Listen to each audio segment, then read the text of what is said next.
ஹரியானா மாநில சட்டமன்ற தேர்தல் மற்றும் உத்தரப்பிரதேசத்தில் 10 சட்டமன்ற தொகுதிகளுக்கான இடைத்தேர்தல் இரண்டுமே நெருங்கி வந்துட்டு இருக்கு. இந்த நிலையில தான் நடந்து முடிந்த மக்களவைத் தேர்தலில் பாஜக சந்திச்சிருக்க சரிவை சரி கட்டுறதுக்காக தீவிரமான ஆலோசனைகளில் ஈடுபட்டு வராங்க பாஜகவும் RSS அமைப்பும்.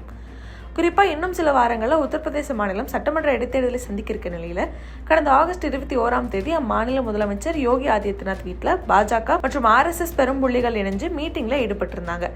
RSS தலைவர் அருண்குமார் தலைமையில் நடந்த இந்த மீட்டிங்ல முதலமைச்சர் யோகி, துணை முதலமைச்சர்கள் கேசவ் பிரசாத் மௌரியா, பிரஜேஷ் பதக், உத்தரப்பிரதேச பாஜக தலைவர் பூபேந்திர சௌத்ரி, பொதுச் செயலாளர் தரம்பால் சிங் ஆகியோர் பங்கேற்றிருந்தாங்க.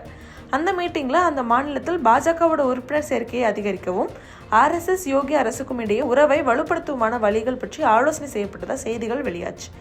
அது மட்டும் இல்லாமல் இந்தியா கூட்டணி கையில் எடுத்த இடஒதுக்கீடு விவகாரத்தில் பாஜகவை விட்டு சிதறின பட்டியலின மற்றும் பழங்குடியினர் சமூகத்தினரோட வாக்குகளை ஒருங்கிணைக்கவும் ஆலோசனை மேற்கொள்ளப்பட்டுச்சு.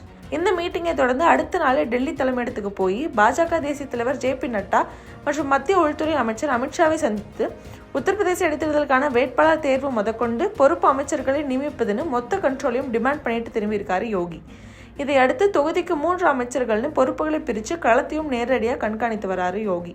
குறிப்பாக எதிர்கட்சிகளோட விமர்சனத்துக்கு உட்பட்டு இருக்க அயோத்தியை உள்ளடக்கி இருக்க மில்கிப்பூர் தொகுதியோட ஃபுல் கண்ட்ரோலையும் கையில் எடுத்து தேர்தல் வேலைகளை தீவிரம் காட்டி வராரு யோகி ஆதித்யநாத்.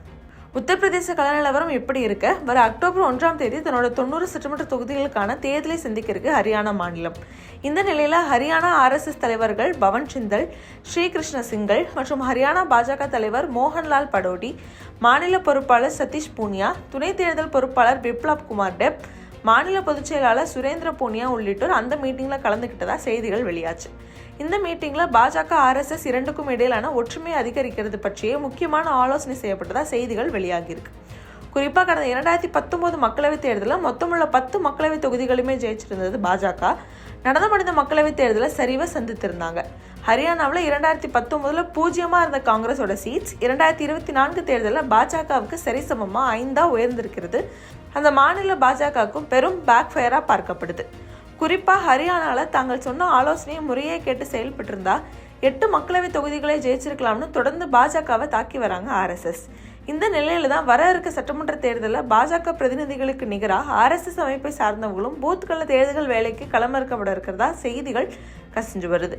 அது மட்டும் இல்லாமல் ஹரியானா மாநிலத்தில் கடந்த 10 ஆண்டுகளாக பாஜக ஆட்சி நடந்து வரதால மக்களுக்கு அதிருப்தி எழுந்து வருது.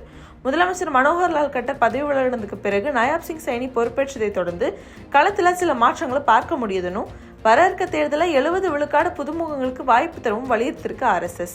அது மட்டும் இல்லாமல் ஹரியானாவில் வாக்கு வங்கி அதிகரிக்கிற வேலைகளில் ஈடுபடவும், ஒருவேளை அந்த மாநில மூத்த தலைவர்களோட கள வேலைகள் திருப்திகரமாக இல்லைன்னா அவர்களை தயக்கமில்லாமல் பொறுப்புகளை விட்டு தூக்கவும் அறிவுறுத்திருக்கு RSS. ஆனால் பாஜகவோ RSSோட இந்த நிலைப்பாட்டில் அதிருப்தியாக இருக்கு. புதுமுகங்களுக்கு வாய்ப்பு வழங்கினா 10 ஆண்டுகளாக பாஜக அரசு மேலே இருக்க அதிருப்தியை சமாளிக்கலாம்னு RSS கணக்கு போட, பாஜகவோ கட்சியோட சீனியர் புள்ளிகளை களமிறக்கலாம்னு வலியுறுத்தி வருது. 10 ஆண்டுகளுக்கு மேலே தொகுதிகளை கள வேலைகளில் ஈடுபட்டு வர பாஜக புள்ளிகள் எப்படியும் மக்கள் மத்தியில் பரிச்சயமான முகமாக இருப்பாங்க. அதனால அவங்கள களமிறக்குனா சீட்ஸ் ஜெயிக்கலாம்னு தன்னுடைய ஸ்ட்ராட்டஜிக்கான விளக்கத்தையும் கொடுத்திருக்கு பாஜக. இருந்தாலும் RSS 90 தொகுதிகளிலும் தொகுதிக்கு 2 பேர்னு வலிமையான கேண்டிடேட்டோட பெயர் பட்டியலை தயாரித்து வருதான். அதுபோல ஹரியானா பாஜகவும் தொகுதிக்கு 3 பேருன்னு பெயர் பட்டியலை தயாரித்து வரதா தகவல்கள் வெளியாகியிருக்கு. ஆனால் இந்த பெயர் பட்டியல்கள் பாஜக தலைமையிடத்துக்கு அனுப்பப்பட்டு அவங்க பரிசீலனை செய்கிற கேண்டிடேட்ஸ் தான் களமிறக்கப்பட இருக்கிறதா ஹரியானா அரசியல் வட்டாரத்தில் பேச்சுகள் நிலவி வருது.